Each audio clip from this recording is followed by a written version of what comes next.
अस्सलाम वालेकुम स्टूडेंट्स, जैसा कि अभी हमने एक्सरसाइज नंबर 3 को पढ़ा था, इसको समझा था और इसमें ये चीज़ समझी थी अच्छे से कि अगर इन दोनों नंबर्स के दरमियान कोई डिफरेंस नहीं है, और जैसा कि आप सब लोग जानते हैं इसके दरमियान कोई डिफरेंस नहीं है तो आ रहा है ज़ीरो। तो ज़ीरो को हमने 2 से डिवाइड किया तो भी हमारे पास बचा ज़ीरो। तो जब यहाँ कोई डिफरेंस नहीं है तो हमने हाइट्स को ही क्लास बाउंड्री तस्वुर किया था। इसी तरीके से ये हमारे पास है एग्जाम्पल नंबर 4। एग्जाम्पल नंबर 4 है following are the weights in kgs of 100 students, find the median weight. और इसमें लिखा हुआ है वेट्स इन केजीज और नंबर ऑफ़ स्टूडेंट्स, यानी कि 10 स्टूडेंट्स का वेट 70 से 74 के दरमियान है और 75 टू 70 केजी वेट्स 24 स्टूडेंट्स का है। 80 टू 84 वेट 46 स्टूडेंट्स का है।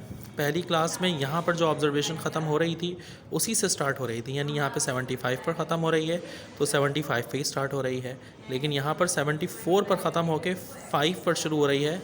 अगर मैं ये देखूँ तो यहाँ पर मेरे पास 1 का डिफरेंस आ रहा है। ठीक है, इस चीज़ को भी आप समझिएगा। तो अब हम आ जाते हैं एक्सरसाइज की जानिब। तो यहाँ पर वेट्स केजीज़ में दिया हुआ था, ये हमारी हो गई क्लास बाउंड्रीज़। अब मैं अगर क्लास बाउंड्रीज़ की तरफ जाऊँ तो ये देखिए 74 और 75 के दरमियान आ रहा है फ़र्क 1 का। ठीक है, इनके दरमियान 1 का फ़र्क आ रहा है। अब मैं 1 को डिवाइड करूँगा 2 से तो मेरे पास बचेगा 0.5। जब 0.5 बचेगा तो इसका मतलब अब हम क्लास बाउंड्री का कॉलम बनाएंगे। इससे पहले वाले सवाल में हमने क्लास बाउंड्रीज़ का कॉलम नहीं बनाया था क्योंकि वहाँ पर हमारे पास बच रहा था ज़ीरो, क्योंकि दोनों ऑब्जर्वेशंस में देखिए, मैं आपको दिखा दूँ पहले वाला सवाल, इन दोनों ऑब्जर्वेशंस में डिफरेंस नहीं था, ज़ीरो था, तो मैंने बाउंड्रीज़ इसे ही तस्वुर किया था। इस क्वेश्चन के अंदर ये डिफरेंस अगर मैं देखूं 74 और 75 इनके दरमियान फ़र्क 1 का आ रहा है। 2 से डिवाइड किया तो आ गया 0.5। तो इसका मतलब क्लास बाउंड्रीज़ निकलेंगी। कैसे निकलेंगी?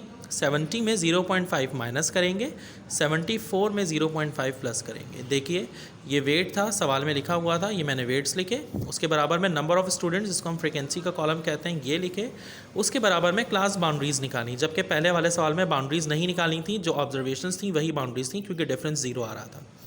तो ये क्लास बाउंड्रीज़ हैं। 70 में 0.5 माइनस करें तो आ गया 69.5 और इसी तरीके से 74 में 0.5 प्लस करें तो ये हो गया 74.5। एग्जैक्टली इसी तरीके से 75 में 0.5 माइनस करें तो 74.5 और 79 में मैंने 0.5 प्लस करे तो मेरे पास आ गया 79.5। एग्जैक्टली इसी तरीके से मेरे पास ये सारी बाउंड्रीज़ बन गई हैं। फिर आ जाती है कम्युलेटिव फ्रिक्वेंसी। कम्युलेटिव फ्रिक्वेंसी आप कैसे फाइंड आउट कर सकते हैं, ये मैंने इससे पहले आपको बताया था। ये फ्रिक्वेंसीज़ को टोटल करते हुए जाएंगे तो कम्युलेटिव फ्रिक्वेंसी बन जाएगी। उसके बाद आप यहाँ से देखेंगे मीडियन का ग्रुप डेटा का फॉर्मूला है L+H/F n/2 - C। L lower class boundary, तो लोअर क्लास बाउंड्री में जाने के लिए पहले फ्रिक्वेंसी पर जाएंगे। ये 46 फ्रिक्वेंसी हो गया। इसी रॉ में ये रही क्लास बाउंड्रीज़, तो ये चीज़ हो गई हमारी लोअर क्लास बाउंड्री और इसी तरीके से इससे प्रीसीडिंग वाली वैल्यू जो है ये C कहलाएगी। इन सब का टोटल n कहलाएगा। n फ्रिक्वेंसी का टोटल भी कहला सकता है। ठीक है जनाब। अब क्या है, l की जगह आपने नंबर्स पुट करने हैं। हाइट हमारे पास 5 आ रही है यहाँ पर भी, अगर मैं इसका और इसका डिफरेंस फाइंड आउट करूँ तब भी मेरे पास हाइट 5 ही है।